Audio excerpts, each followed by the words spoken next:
अस्सलाम वालेकुम and welcome back.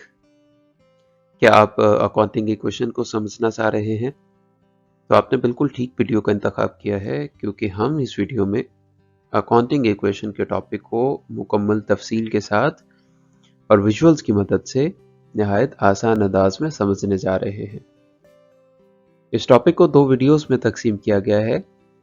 पहली वीडियो में हम अकाउंटिंग इक्वेशन की मुकम्मल थ्योरेटिकल बेस को डिटेल में डिस्कस कर चुके हैं। अगर आपने वो वीडियो नहीं देखी तो इसका लिंक डिस्क्रिप्शन में मौजूद है, आप इसे ज़रूर देखें। दूसरी और मौजूदा वीडियो में हम प्रैक्टिकली इसका न्यूमेरिकल सॉल्व करेंगे। इस वीडियो को इस तरह से तरतीब दिया गया है कि हम पहले कुछ बेसिक कॉन्सेप्ट्स को रिव्यू करेंगे, अकाउंटिंग इक्वेशन के लिहाज से ट्रांजैक्शन का एनालिसिस करना सीखेंगे और फिर इसका एक मुकम्मल क्वेश्चन सॉल्व करेंगे, जिसके बाद आप अकाउंटिंग इक्वेशन के किसी भी सवाल को निहायत आसानी से हल कर पाएंगे और इक्वेशन के मुतालिक तमाम ज़रूरी डायमेंशंस को बतदरीज इब्तदाई लेवल से एडवांस लेवल तक समझ सकेंगे। तो इस वीडियो को लाजमी मुकम्मल कीजिएगा, ये ज़रूर आपके तमाम कॉन्सेप्ट्स को वाज़े करने में मुफीद साबित होगी।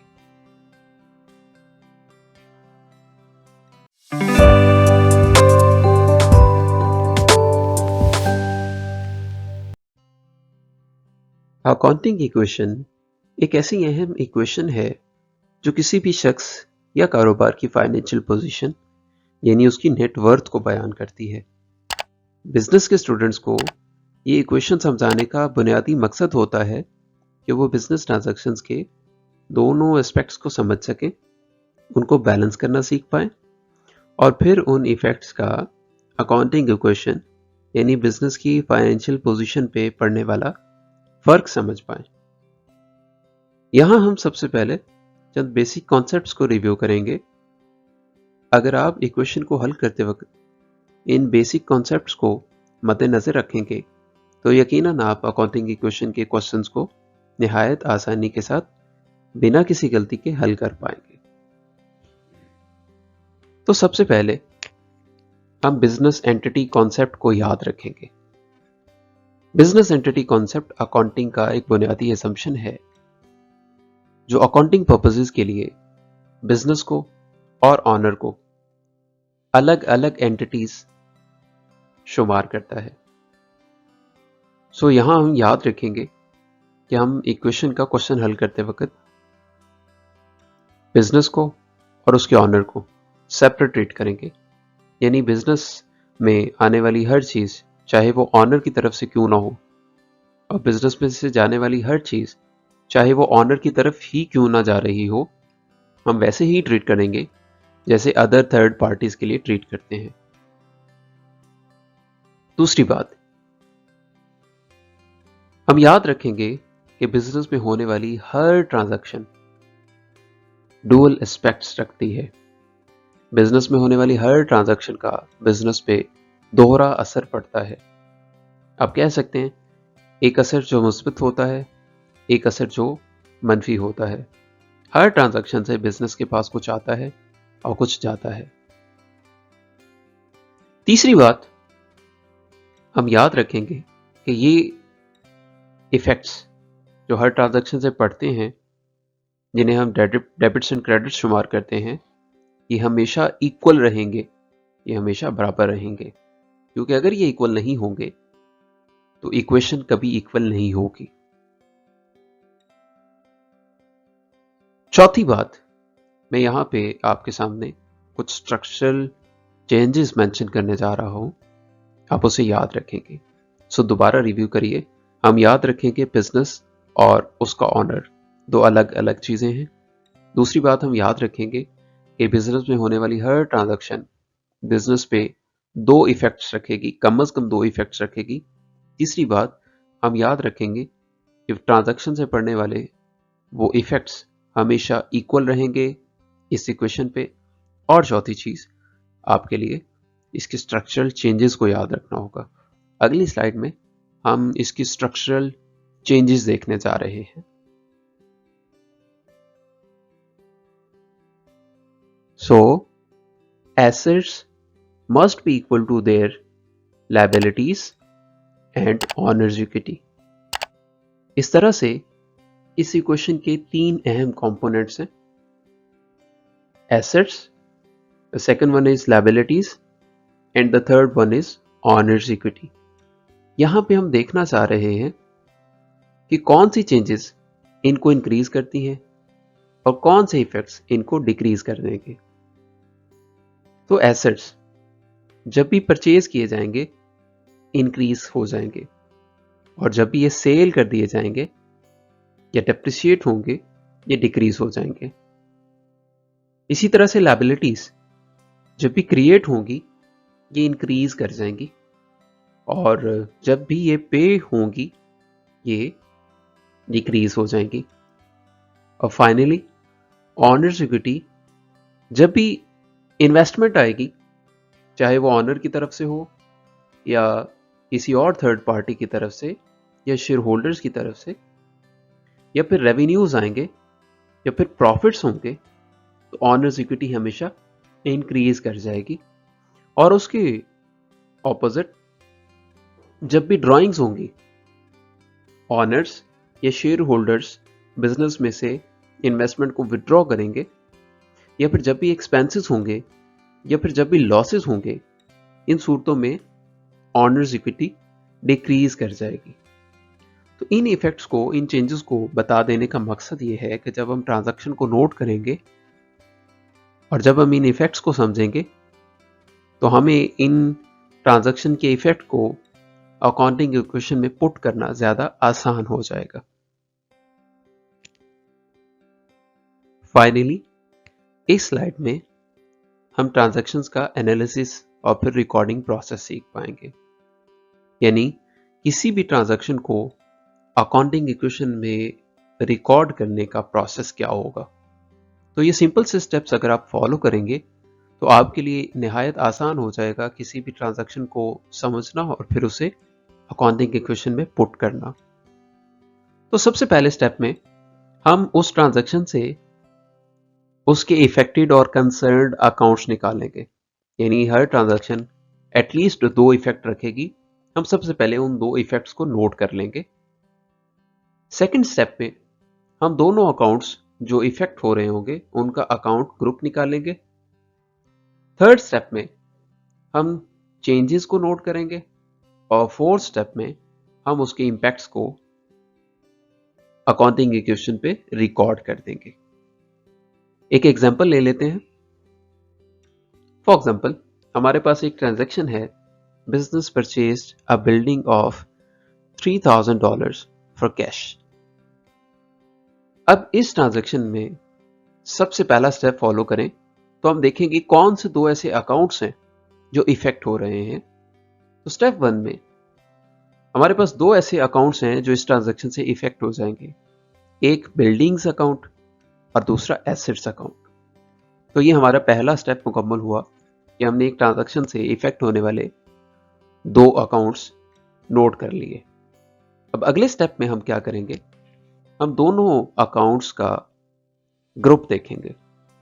अब बिल्डिंग भी एसेट्स ग्रुप से ताल्लुक रखता है और कैश भी एसेट्स ग्रुप से ताल्लुक रखता है। तीसरे स्टेप में हम इसकी चेंजेस देखेंगे, क्योंकि हम बिल्डिंग को परचेज करने जा रहे हैं। अब पिछली स्लाइड को देखेंगे तो हमने कहा एसेट्स जब भी परचेज किए जाएंगे तो इंक्रीज कर जाएंगे।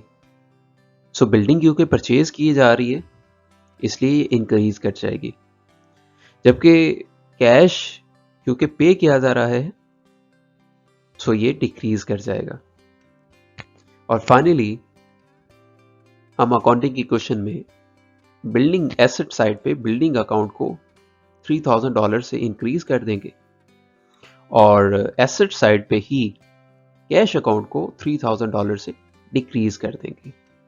सो ये एक सिंपल सा प्रोसेस है जो आपके लिए ट्रांजैक्शन को एनालाइज करना और फिर उसको रिकॉर्ड करना निहायत सिंपल कर देगा। तो अगर आप लर्नर हैं, अगर आप इस प्रोसेस को फॉलो करेंगे तो आपके लिए ट्रांजैक्शंस को नोट करना सिंपल हो जाएगा।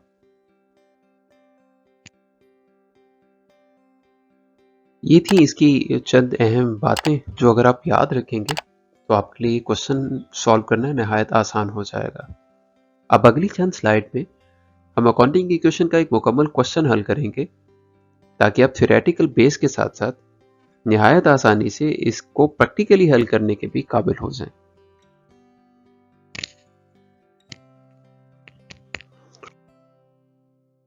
यहाँ आपके लिए डिफरेंट नेचर की चंद ट्रांजैक्शंस को कलेक्ट किया गया है जिन्हें हम पीछे डिस्कस किए गए बेसिक कॉन्सेप्ट्स और प्रोसेस को जहन में रखते हुए डिस्कस करेंगे, सॉल्व करेंगे।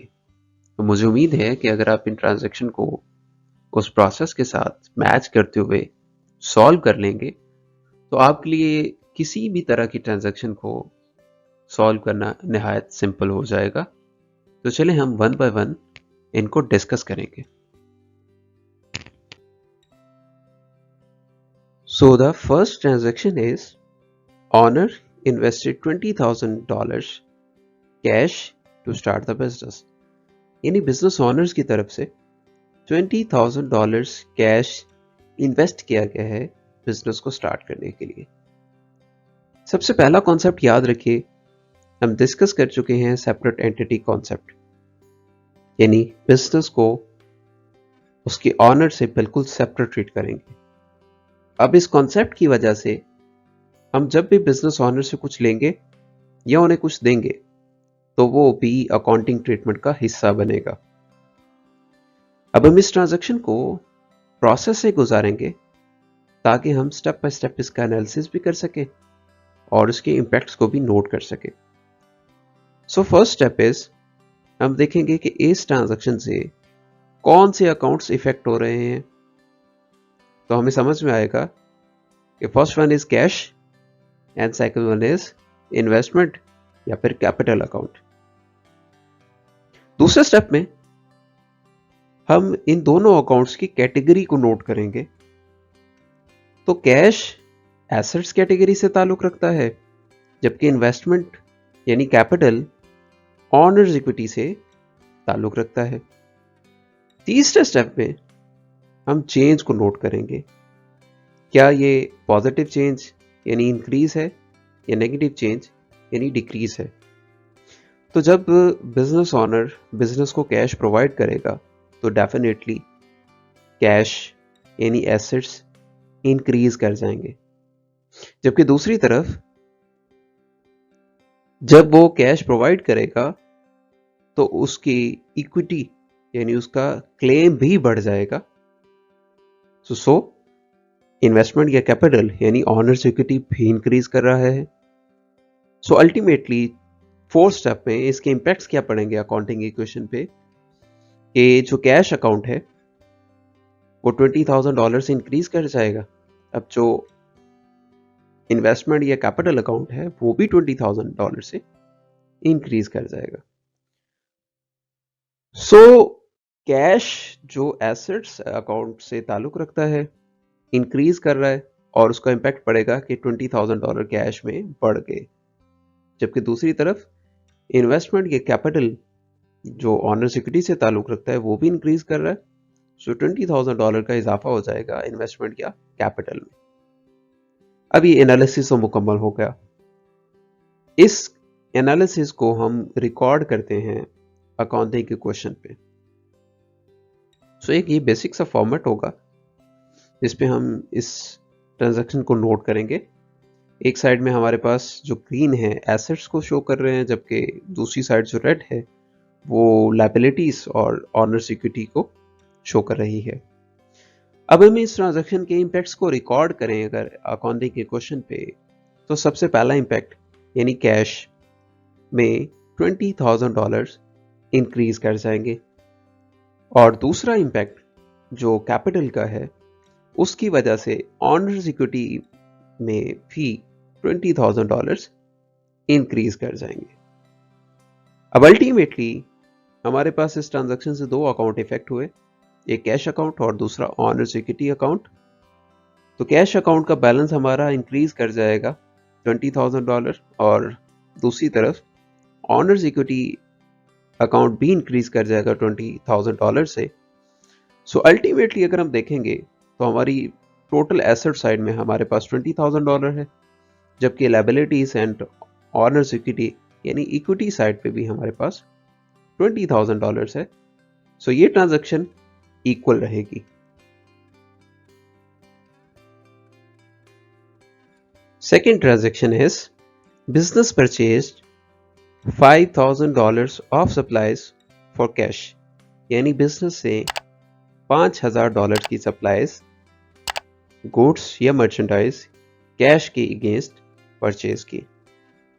फर्स्ट स्टेप में दो अकाउंट से इफेक्ट होंगे, सप्लाईज अकाउंट और कैश अकाउंट। सेकेंड स्टेप में सप्लाईज अकाउंट का ताल्लुक एसेट्स से है और कैश अकाउंट का ताल्लुक भी एसेट्स की कैटेगरी से है। थर्ड स्टेप में सप्लाईज क्योंकि परचेज की गई हैं तो ये इंक्रीज कर जाएंगी, जबकि कैश क्योंकि पे किया गया है ये डिक्रीज कर जाएगा।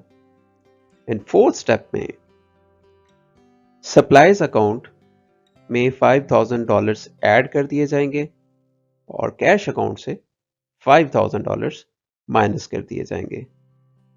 सो सप्लाईज अकाउंट एसेट से ताल्लुक रखता है, इंक्रीज कर रहा है और इसमें हम $5,000 का इजाफा करेंगे, जबकि कैश अकाउंट भी एसेट्स कैटेगरी से ताल्लुक रखता है लेकिन ये डिक्रीज हो रहा है, सो इसमें हम $5,000 को माइनस कर देंगे। अब इस एनालिसिस को लेके चले अगर इक्वेशन पे, तो जो प्रीवियस ट्रांजैक्शन के बैलेंस थे वो ऑलरेडी मेंशन्ड है। हमारे पास ऑलरेडी $20,000 कैश अकाउंट में मौजूद है और $20,000 ऑनर्स इक्विटी में मौजूद है। अब जो सेकंड ट्रांजैक्शन है उसके इंपैक्ट्स को अगर हम यहाँ पे रिकॉर्ड करें तो सबसे पहले सप्लाईज अकाउंट, जिसमें पहले कोई बैलेंस मौजूद नहीं है, इसमें $5,000 ऐड कर दिए जाएंगे, जबकि कैश अकाउंट जिसमें हमारे पास ऑलरेडी $20,000 मौजूद हैं में से $5,000 को माइनस कर दिया जाएगा। अब इस इंपैक्ट्स के बाद हम देखते हैं क्या ये इक्वेशन इक्वल रहेगी। सो कैश अकाउंट में हमारे पास $20,000 मौजूद थे जिसमें से $5,000 पे कर दिए गए और हमारे पास रिमेनिंग बैलेंस $15,000 होगा, जबकि सप्लाईज अकाउंट में पहले से कोई चीज मौजूद नहीं थी। $5,000 की सप्लाईज परचेज की गई हैं, सो हमारे पास सप्लाईज अकाउंट में $5,000 का बैलेंस मौजूद होगा और ऑनर्स इक्विटी में क्योंकि कोई चेंज नहीं है तो एज इट इज का $20,000 मौजूद रहेंगे। अब अल्टीमेटली एसेट साइड में कैश अकाउंट $15,000 के साथ और सप्लाईज अकाउंट $5,000 के साथ $20,000 और दूसरी तरफ ऑनर्स इक्विटी अकाउंट भी $20,000 के साथ, तो अल्टीमेटली ये ट्रांजैक्शन के इंपैक्ट्स के बाद भी हमारी इक्वेशन इक्वल रहेगी।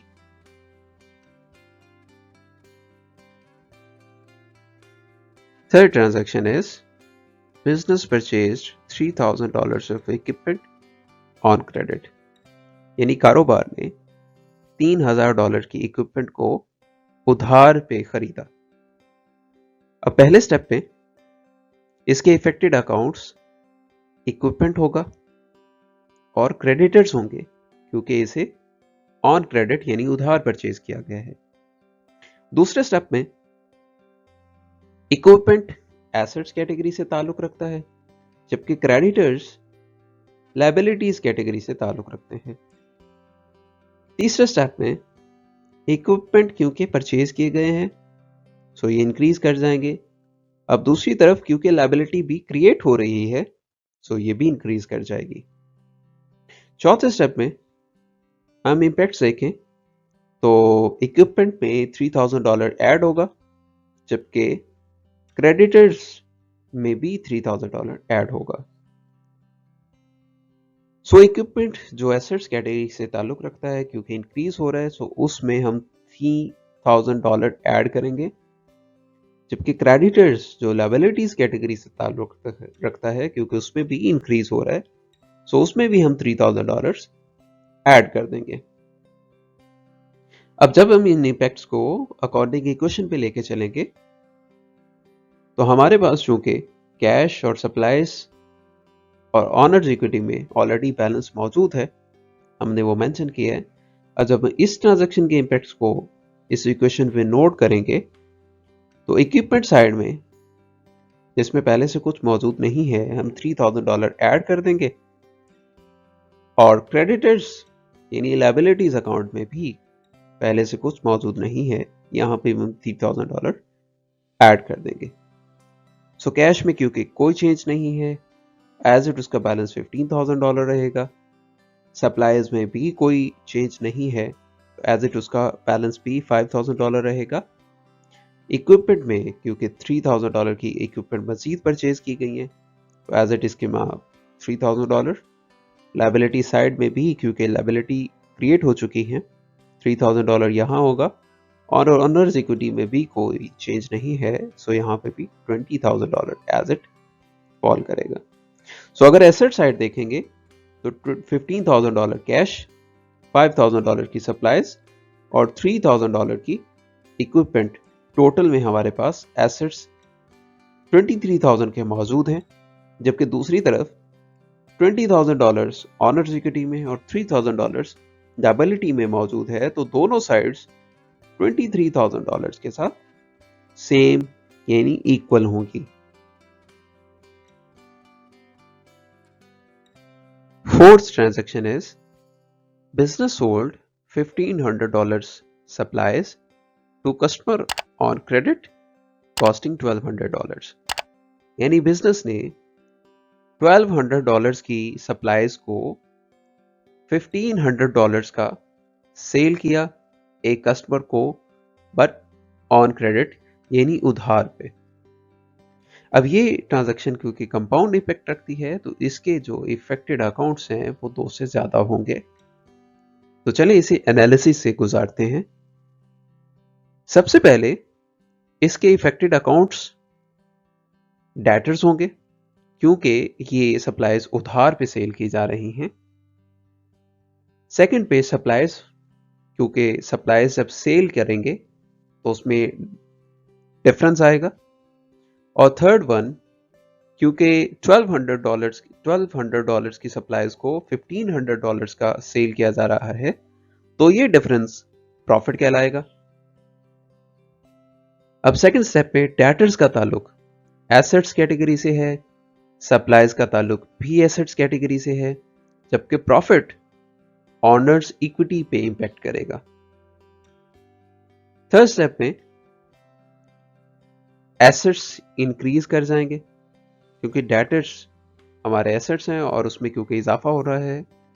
सप्लाईज भी हमारे एसेट्स हैं, लेकिन क्योंकि हम इन्हें सेल कर रहे हैं तो ये डिक्रीज हो जाएंगे, जबकि प्रॉफिट की वजह से हमारा ऑनर्स इक्विटी अकाउंट भी इंक्रीज कर जाएगा।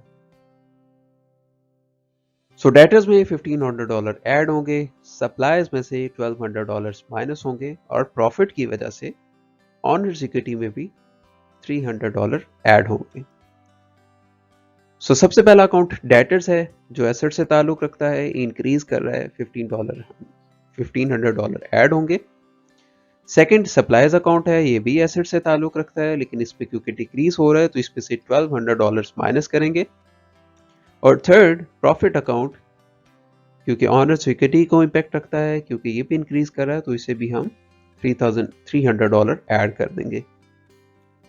अब हम इस इंपैक्ट्स को लेके चलते हैं अकाउंटिंग इक्वेशन पे। तो उसमें जो प्रीवियस ट्रांजैक्शंस के बैलेंसेस हैं वो एज इट मौजूद हैं। सबसे पहला इंपैक्ट डेटर्स एसेट्स साइड पे लिखे जाएंगे और इसमें हम $1,500 ऐड कर देंगे। दूसरा इंपैक्ट सप्लाईज अकाउंट में पड़ेगा, क्योंकि हमारे पास ऑलरेडी $5,000 की सप्लाईज मौजूद हैं, हम इसमें से $1,200 की सप्लाईज को माइनस कर देंगे। और तीसरा इंपैक्ट पड़ेगा ऑनर्स इक्विटी अकाउंट में, जहां पे हम प्रॉफिट वाला $300 ऐड कर देंगे। तो अब हम इस ट्रांजैक्शन को नोट करने के बाद अकाउंट्स के बैलेंसेस को इक्वल करेंगे। कैश अकाउंट में क्योंकि कोई चेंज नहीं है तो एज इट $15,000 रहेगा। सप्लाईज अकाउंट में क्योंकि चेंज है, पहले हमारे पास $5,000 की सप्लाईज मौजूद थी, जिसमें से $1,200 की सप्लाईज सेल कर दी गई। तो हमारे पास इसमें रिमेनिंग बैलेंस $3,800 होगा। इक्विपमेंट में कोई चेंज नहीं है, तो वहां पे एसेट $3,000 का बैलेंस मौजूद होगा। डेटर्स में क्योंकि इंक्रीज कर रहे हैं, तो इसमें $1,500 का बैलेंस मौजूद होगा। लायबिलिटी साइड में कोई चेंज नहीं है, तो ये एज इट $3,000 का बैलेंस रहेगा।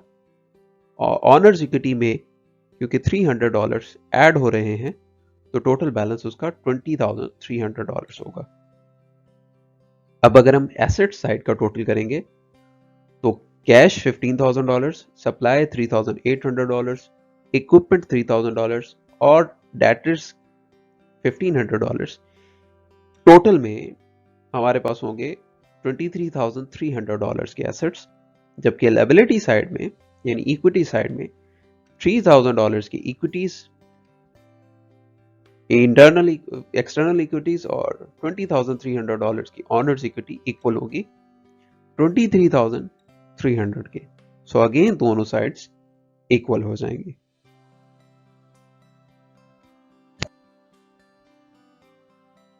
Transaction number 5 is business paid $2,000 to supplier of equipment।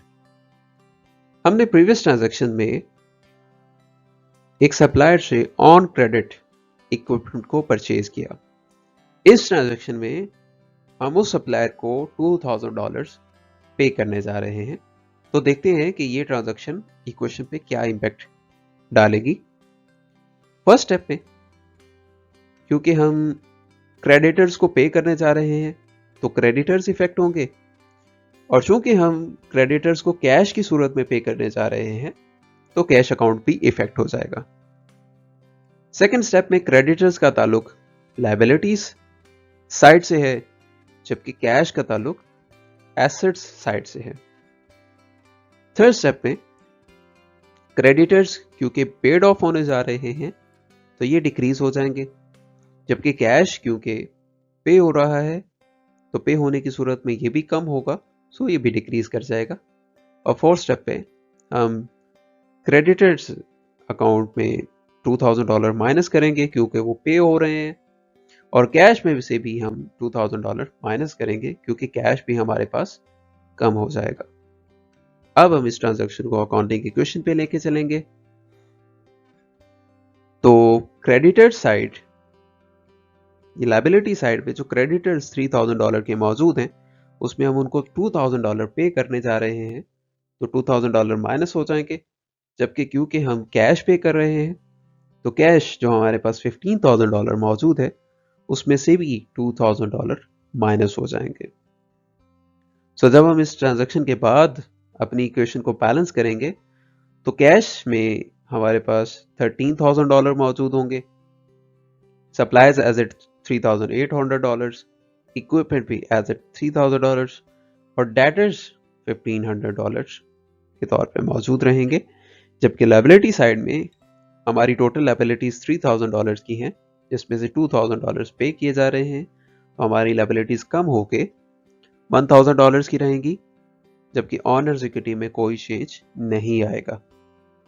अब asset side $13,000 plus $3,800 plus $3,000 plus $1,500 equal to $21,300, जबकि लायबिलिटी साइड भी $20,300 प्लस $1,000 इक्वल होगी $21,300 के।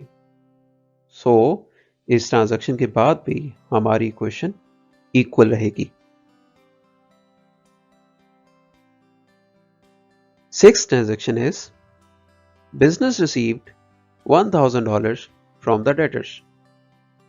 जैसे हमने ट्रांजैक्शन नंबर 5 में देखा कि हम अपने क्रेडिटर्स को $2,000 पे कर रहे थे, यहां पे हम अपने डेटर से $1,000 रिसीव करने जा रहे हैं, जिन्हें हम ट्रांजैक्शन नंबर 4 में $1,500 की सप्लाईज सेल करके आए थे।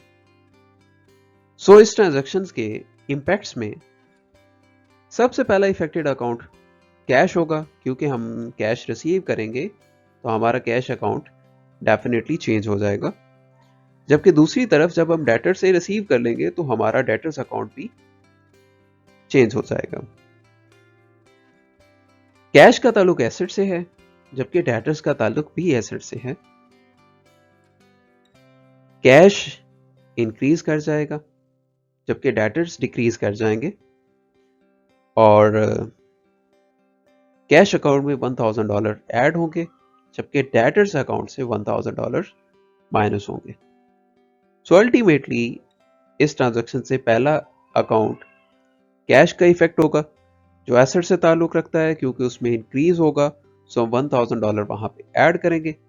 जबकि दूसरा अकाउंट डेटर्स का इफेक्ट होगा जो कि अगेन एसेट्स कैटेगरी से ताल्लुक रखता है, लेकिन क्योंकि हम डेटर से कैश रिसीव कर रहे हैं, डेटर्स हमारे कम हो जाएंगे, इसलिए हम डेटर्स अकाउंट से $1000 माइनस कर देंगे। इसके बाद हम देखते हैं कि ये ट्रांजैक्शन अकाउंटिंग इक्वेशन पे क्या इंपैक्ट रखती है। So first account cash account में हम $1000 ऐड करेंगे, जबकि सेकेंडली हम डेटर्स अकाउंट में से $1000 माइनस कर देंगे। अब हम इस ट्रांजैक्शन के बाद बैलेंस करें तो हमारे पास कैश में $13,000 था, $1000 हमने मजीद रिसीव कर लिया, तो हमारे पास कैश का बैलेंस $14,000 होगा। सप्लाईज अकाउंट में कोई चेंज नहीं है, इक्विपमेंट अकाउंट में भी कोई चेंज नहीं है, जबकि डेटर्स अकाउंट में हमने $1500 रिसीव करना था, जिसमें से $1000 हमने रिसीव कर लिया, तो डेटर्स अकाउंट में $500 बाकी बचेंगे। लायबिलिटीज अकाउंट में कोई चेंज नहीं है और ऑनर्स इक्विटी अकाउंट में भी कोई चेंज नहीं है। सो एसेट साइड का total $14,000 plus $3,800 plus $3,000 plus $500 equal होगा 21,300 के, और इक्विटी साइड में भी $20,000 300 प्लस $1,000 इक्वल होगा 21,300 के। सो अगेन आपने देखा कि एक ट्रांजैक्शन के बाद भी आपकी इक्वेशन पे कोई डिफरेंस मौजूद नहीं है। Third last transaction, business borrowed bank loan of $5,000, यानी बिजनेस ने $5,000 का बैंक लोन ले लिया।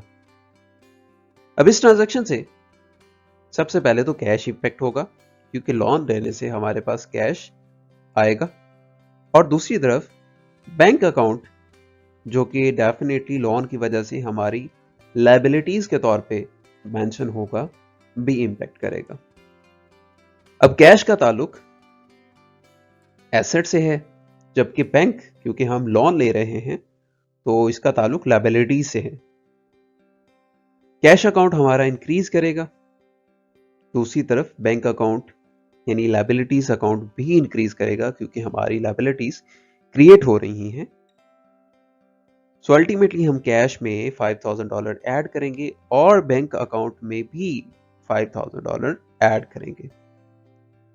सो इस ट्रांजैक्शन का पहला इफेक्टेड अकाउंट कैश होगा जो एसेट से ताल्लुक रखता है और उसमें इंक्रीज होगा, सो हम $5,000 इसमें ऐड करेंगे, जबकि दूसरा इफेक्टेड अकाउंट बैंक होगा जो हमारी लायबिलिटी है और उसमें भी क्योंकि इजाफा हो रहा है तो हम वहां पे भी $5,000 ऐड कर देंगे। अब हम चलते हैं इस ट्रांजैक्शन को अकाउंटिंग इक्वेशन पे नोट करते हैं।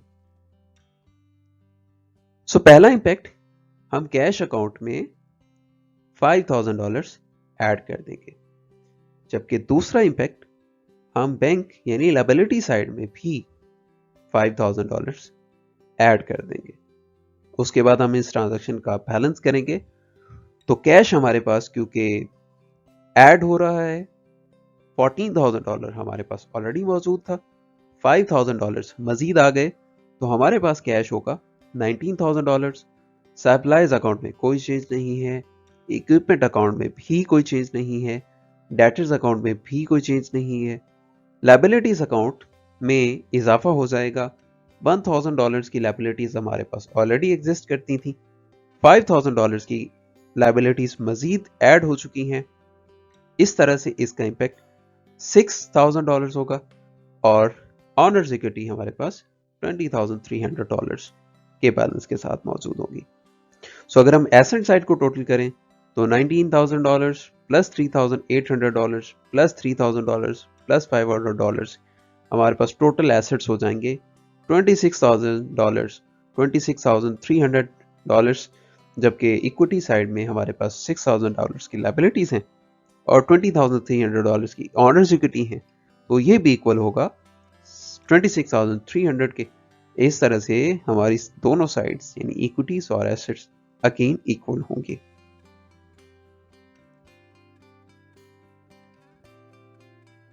Second last transaction is business paid salaries amounting $1,000 to employees, यानी बिजनेस ने $1,000 सैलरीज अपने एम्प्लॉयज को पे की। अब इस ट्रांजैक्शन की वजह से सबसे पहले तो हमारा सैलरीज या एक्सपेंसेस अकाउंट इफेक्ट होगा और सेकेंडली क्योंकि हम सैलरीज कैश की सूरत में पे करेंगे तो हमारा कैश अकाउंट इफेक्ट होगा। अब सैलरीज या एक्सपेंसेस का ताल्लुक हम चेंजेस वाले स्लाइड में देख चुके हैं, ऑनर्स इक्विटी से है, जबकि कैश का ताल्लुक एसेट्स कैटेगरी से है। ऑनर्स इक्विटी क्योंकि एक्सपेंसेस ऑनर्स इक्विटी को डिक्रीज करते हैं, जबकि कैश भी क्योंकि पे हो रहा है तो इससे भी हमारा अकाउंट डिक्रीज करेगा और अल्टीमेटली हम सैलरीज की वजह से ऑनर्स इक्विटी में से $1,000 माइनस करेंगे और कैश अकाउंट में से भी हम $1,000 माइनस करेंगे।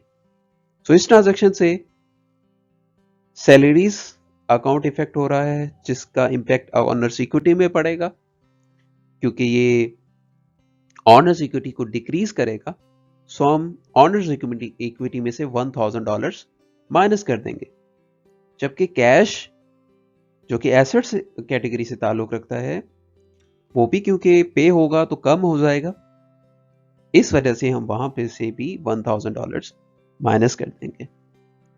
अब इस ट्रांजैक्शन को इक्वेशन पे नोट करेंगे तो कैश और सैलरीज, अब सैलरीज जब भी पे होती हैं यानी कोई एक्सपेंस होगा तो उस एक्सपेंस की वजह से हम देख चुके हैं कि ऑनर्स इक्विटी को कम कर दिया जाएगा, सो ऑनर्स इक्विटी में से हम $1,000 माइनस कर देंगे, जबकि दूसरी तरफ क्योंकि कैश पे किया जा रहा है तो कैश से भी हम $1,000 माइनस कर देंगे।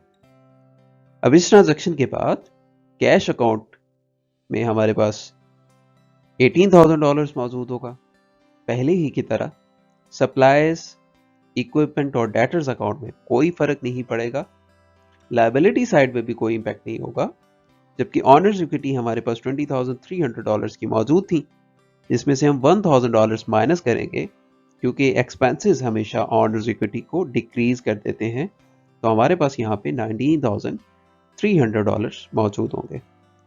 अब जब हम एसेट साइड को टोटल करेंगे तो $18,000 प्लस $3,800 प्लस $3,000 प्लस $500 इक्वल होंगे $25,300 के, जबकि इक्विटी साइड में $19,000 प्लस $6,000 अगेन इक्वल होंगे $25,300 के।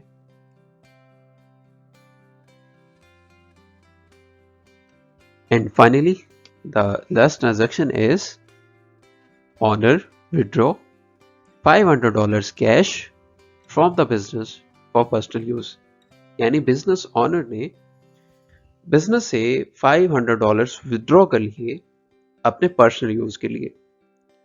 अब अगेन सेपरेट एंटिटी कॉन्सेप्ट की वजह से हम इस ट्रांजैक्शन को बुक्स ऑफ अकाउंट का हिस्सा बनाएंगे क्योंकि बिजनेस ऑनर को हम बिजनेस से सेपरेट कंसीडर करते हैं।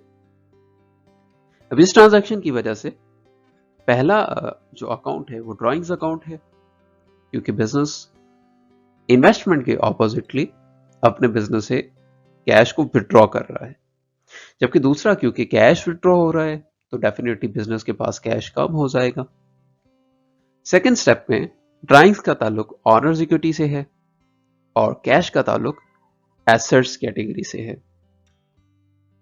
थर्ड स्टेप में ड्राइंग्स की वजह से ऑनर्स इक्विटी डिक्रीज कर जाएंगी, जबकि कैश विड्रॉ की वजह से कैश भी कम होगा तो कैश भी डिक्रीज कर जाएगा।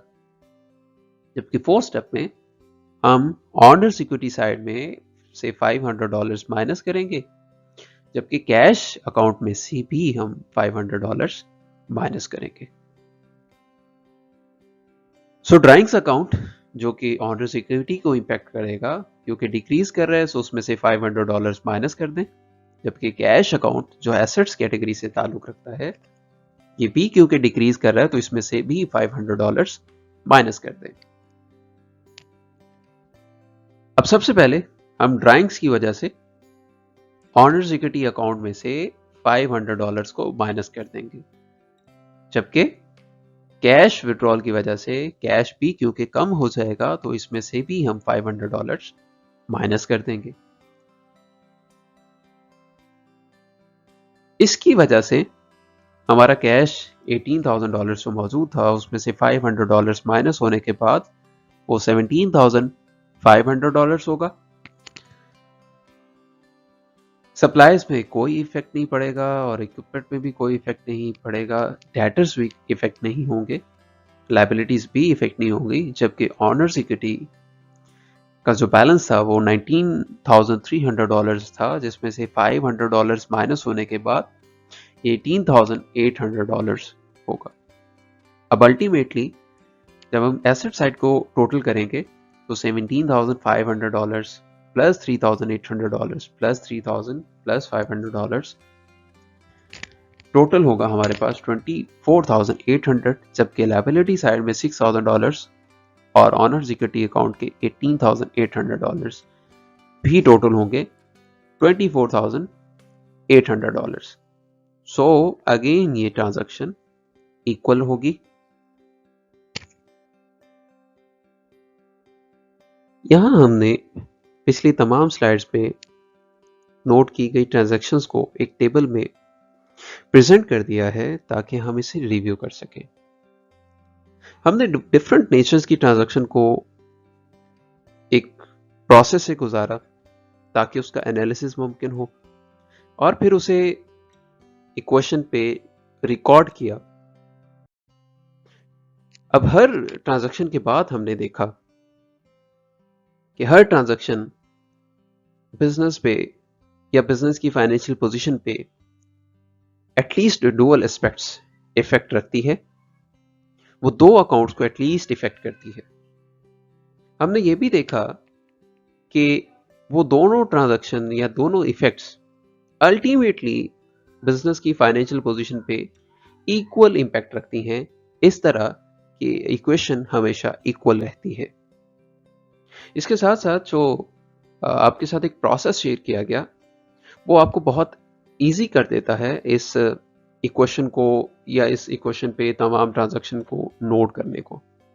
अगर आप उन कॉन्सेप्ट्स को ज़हन-नशीं रखेंगे और अगर आप इस प्रोसेस को फॉलो करेंगे तो आपके लिए किसी भी तरह की ट्रांजैक्शन को एनालाइज करना और फिर उसे अकाउंटिंग इक्वेशन पे नोट करना बहुत ही सिंपल हो जाएगा और आप बिना किसी गलती के इस क्वेश्चन को या इस तरह के किसी भी क्वेश्चन को हल करने के काबिल होंगे। मेरा यहाँ पे मकसद सिर्फ चंद ट्रांजैक्शन का सॉल्यूशन प्रोवाइड करना नहीं था, इनफैक्ट आपको उस प्रोसेस से इंट्रोड्यूस करवाना था जिसके बाद आप किसी भी तरह की ट्रांजैक्शन को, किसी भी तरह के क्वेश्चन को आसानी के साथ हल कर सके। सो हमने यहाँ पे ट्रांजैक्शन का सॉल्यूशन प्रेजेंट नहीं किया, इनफैक्ट वो प्रोसीजर शेयर किया है जिसके बाद आप आसानी के साथ किसी भी तरह की ट्रांजैक्शन को नोट कर पाएंगे। उम्मीद है ये प्रोसेस आपके लिए फायदेमंद रहा होगा। इसे वाइंड अप करने से पहले आपके साथ अकाउंटिंग इक्वेशन का फॉर्मूला जरूर शेयर कर देते हैं जो बहुत सारी जगहों पे आपको शॉर्ट क्वेश्चंस सॉल्व करने में हेल्प आउट कर सकता है। तो हम देख चुके हैं कि हम इक्वेशन को कंसीडर करते हैं assets must be equal to their liabilities and owners equity. In fact इसे एक एग्जांपल के साथ समझते हैं। फॉर एग्जांपल, हमारे पास एसेट्स हैं $20,000 के, एंड लायबिलिटीज हैं $3,000 एंड इक्विटीज हैं $17,000। Of course these are equals.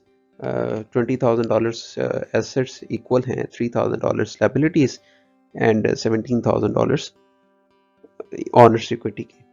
अब इक्वेशन का कमाल ये होता है कि अगर हमें उसकी कोई एक साइड मिस हो या किसी एक साइड का कोई एक एलिमेंट मिस हो, तो हम उसके कंपोनेंट्स को रीएडजस्ट करके उसे मालूम कर सकते हैं।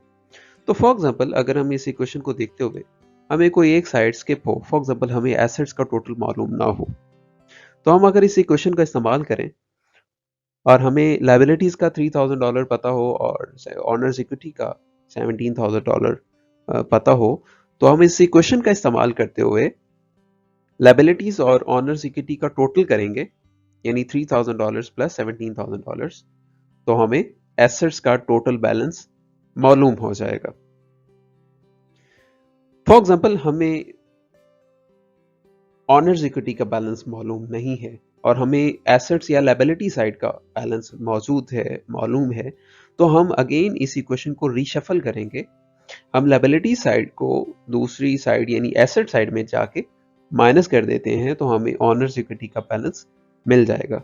फॉर एग्जांपल, हमारे पास एसेट्स का टोटल है $20,000 और हमें पता है कि लायबिलिटीज का बैलेंस $3,000 है, तो हम लायबिलिटीज को अगर ऑनर्स एसेट्स में से माइनस कर दें, तो हमारे पास ऑनर्स इक्विटी का बैलेंस मौजूद होगा $17,000 के। इसी तरह से अगर हमें लायबिलिटीज का बैलेंस मालूम ना हो, तो अगेन हम इस इक्वेशन को रीशफल करके लायबिलिटीज का बैलेंस भी मालूम कर सकते हैं। फॉर एग्जांपल, एसेट्स $20,000 हैं और इक्विटीज $17,000 हैं, तो हम एसेट्स में से अगर ऑनर्स इक्विटीज के $17,000 माइनस कर दें, तो हमारे पास लायबिलिटीज का $3,000 मौजूद होगा। तो इस तरह से हम इस इक्वेशन को बहुत सारी जगहों पे रीशफल करके हम बहुत सारे सिंपल और शॉर्ट क्वेश्चंस को हल कर सकेंगे। अल्हम्दुलिल्लाह, इसके साथ ही हमारा आज का टॉपिक मुकम्मल हुआ। मुझे पूरी उम्मीद है कि आपके लिए फ़ायदेमंद रहा होगा। पूरी कोशिश रही कि इसे बेहतरीन अंदाज में मुकम्मल किया जाए, लेकिन यकीनन बहुत सी इम्प्रूवमेंट्स मौजूद हैं जिसके लिए आपका फीडबैक नहायत ज़रूरी है। सो कमेंट बॉक्स में अपने कीमती राय से ज़रूर आगाह किया करें ताकि हम मज़ीद बेहतर वीडियोस बना सकें। साथ ही साथ इस चैनल को ज़रूर सब्सक्राइब कर लें ताकि आपको आने वाली तमाम वीडियोस बवक्त मिलती रहें, और हमारी मोटिवेशन के लिए इस वीडियोस को ज़रूर शेयर किया करें। आपका बेहद शुक्रिया। अपना ख्याल रखिए। अल्लाह हाफ़िज़।